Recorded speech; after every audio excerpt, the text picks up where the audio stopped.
के जो पोस्ट की घटना हुई है वो क्या थी, कहाँ पे हुई है, उससे कितनी डेथ हुई है, कितने इंजर्ड हुए? कल शाम को कंट्रोल रूम से 8 बजे के करीब इन्फॉर्मेशन मिली कि सेक्टर 4 पेट्रोल पंप के पास एक फैटल एक्सीडेंट हुआ है। जो मौके पर जाकर देखा तो वहाँ एक्सीडेंट 2 एक्टिवा स्कूटर थे और एक पोर्श गाड़ी थी जिसके बीच में एक्सीडेंट हुआ था। और इस एक्सीडेंट में 2 इंजर्ड लेडीज़ थी जिनके लेग्स में चोट थी उनको, और थर्ड जो लड़का था उसको इमीडिएटली हम जनरल हॉस्पिटल सेक्टर 16 पहुँचाया गया। अनफॉर्चुनेटली जो लड़का अंकित था उसकी डेथ हो चुकी है और जो दोनों लड़कियां हैं उनको लेग्स में चोट है, उनको वो अंडर ट्रीटमेंट हैं। तो इस केस के अंदर हमने कल केस रजिस्टर किया है।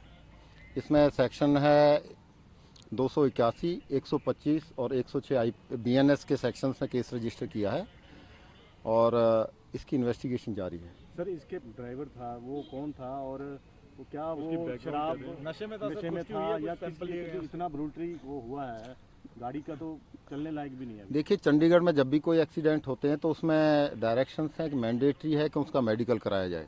जब वो वहाँ पे जनरल हॉस्पिटल में ही था, जो अक्यूट था उसमें, तो मैंने भी उसको वेरीफाई किया और वो नशे में नहीं था और उसका मेडिकल भी कराया गया, उसने नशा नहीं किया। कैसे हुआ उसको भी कहता है जी मुझे याद नहीं आ रहा कैसे हो, या तो सदमे में है या कैसे है। एक साथ उसकी जिस तरह से हुआ उसमें एक साथ पहले इम्पैक्ट है, जो एक्सीडेंट हुआ था पहले एक्टिवा के साथ, उसकी वजह से घबरा गया है कैसे, फिर उसकी एक्सीलेटर पे हालातों का पता नहीं है एग्जैक्ट इनका। एज को जमानत दे दी गई? नहीं, ये जो ऑफेंस है ये ऑफेंस बेलेबल ऑफेंस है और अगर यदि वो मौके से एस्केप कर जाता, भाग जाता, तो नॉन बेलेबल होता, जो नए प्रोविजंस हैं BNS के उसमें। इसकी 38 ईयर्स के करीब ये एज है और प्रॉपर्टी डीलर है, ये है इसका नाम। सर, शुरुआती जांच में क्या लग रहा है, ओवर स्पीडिंग इसकी वजह हो सकती है या गाड़ी में कोई फॉल्ट आया, जैसे आप कह रहे हैं कि उस युवक को खुद याद नहीं है किस? देखिए, शुरू की जांच में तो यही है कि पहले जो उसने हिट किया है, रॉन्ग साइड पे हिट किया है, नेग्लिजेंस है उसकी। दूसरी अपनी साइड को छोड़ के दूसरी साइड में आके उस लड़कियों को हिट किया है और उसके हिट करने के बाद वो गाड़ी भी उसके कंट्रोल में नहीं है, काफ़ी तेज स्पीड से करीब 90 यार्ड्स तक आगे गई है और एक इलेक्ट्रिक पोल को भी उसने बिल्कुल तोड़ दिया और डायरेक्शन चेंज हो गया।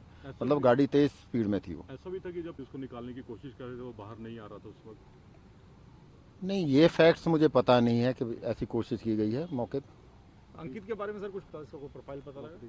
नहीं, अंकित नवे ग्राम का रहने वाला है, 23-24 साल का है वो लड़का, और एग्जैक्ट क्या है उसका प्रोफाइल अभी नहीं। ठीक है। और उनकी फैमिली के लिए एक बहुत ही बड़ा लॉस है। हमारी बहुत डीप उसके कंडोलेंसेज है उसके साथ। सर, फैमिली सेटिस्फाइड नहीं लग रही है। फैमिली सेटिस्फाइड नहीं, वो यहाँ कहते कि रात कत्ल का मामला दर्ज होना चाहिए, उन्होंने ऐसा। देखिए, जो पुलिस है करती है कार्रवाई सारी भारतीय न्याय संहिता उसके सेक्शंस के तहत करती है और मौके को देख के जुडिशरी के ऊपर है उसको कितनी सेंसिटिविटी ग्रेविटी के साथ इस ऑफेंस को लेते हैं। ठीक है।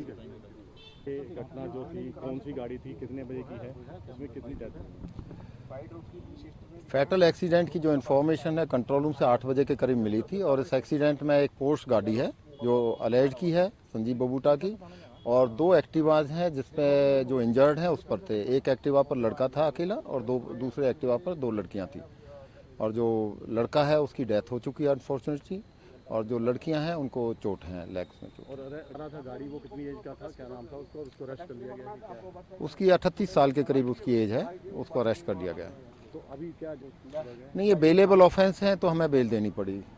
जांच में क्या पता किया हुआ था या कोई फैसला था, किस तरह का? नहीं, जांच में यही है, हमने मेडिकल भी कराया, वैसे भी वेरीफाई किया, वो किसी नशे में नहीं था।